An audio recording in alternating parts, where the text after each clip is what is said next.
Van Gogh a-t-il raté sa vie? Vincent Van Gogh, qui est le plus connu des peintres modernes, est aussi la figure emblématique de l'artiste en marge de la société. Il a vécu une vie d'errance, de solitude, et n'a vendu de son vivant qu'une seule toile, Vigne rouge, une peinture à l'huile de 1888, alors que sa production compte plus de 2000 œuvres. On peut aisément faire de l'artiste néerlandais une figure tragique, prototype d'une vie ratée. Cette existence épouvantable, il l'aura pourtant choisie.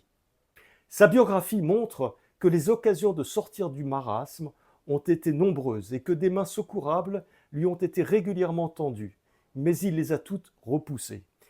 Il aura notamment été soutenu, aidé, aimé toute sa vie par son frère Théo, lequel mourra peut-être de chagrin 6 mois après la mort du peintre. Mais visiblement, le bonheur n'intéressait pas le peintre. Il était animé par autre chose. Sa vie était tendue vers un double but: recueillir la magie du monde et le tragique de l'existence humaine. La magie du monde, le merveilleux, il l'exprime partout, et notamment dans le magnifique tableau La Nuit étoilée, peint en 1889. Dans ce tableau extraordinaire, le peintre semble avoir eu l'intuition des galaxies spirales, ces structures cosmiques dont l'existence ne sera révélée et photographiée qu'1 siècle plus tard. Voici la galaxie spirale NGC 1232, photographiée en 1998 par l'Observatoire européen austral. D'où lui venait cette vision ahurissante d'un phénomène spatial inconnu de son temps. Van Gogh est également un des témoins les plus puissants de la misère humaine.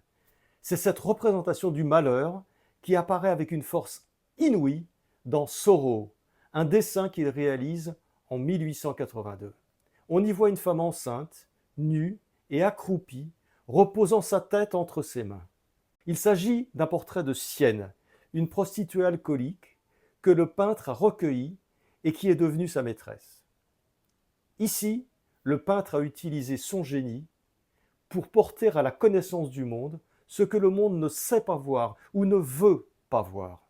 Cette femme enceinte, d'une tristesse insondable alors qu'elle devrait respirer la joie d'une naissance prochaine, nous entraîne dans une mélancolie infinie. Et on peut se demander si la vie épouvantable de Van Gogh n'était pas une plongée délibérée au cœur de la souffrance. Peut-être que le malheur dans lequel il semblait se complaire était le prix à payer pour apporter au monde cette empathie, cette sensibilité, ce témoignage bouleversant de la condition humaine. Je développe tous ces thèmes dans mon nouveau livre « Pourquoi il est impossible de rater sa vie », ainsi que sur ma chaîne YouTube.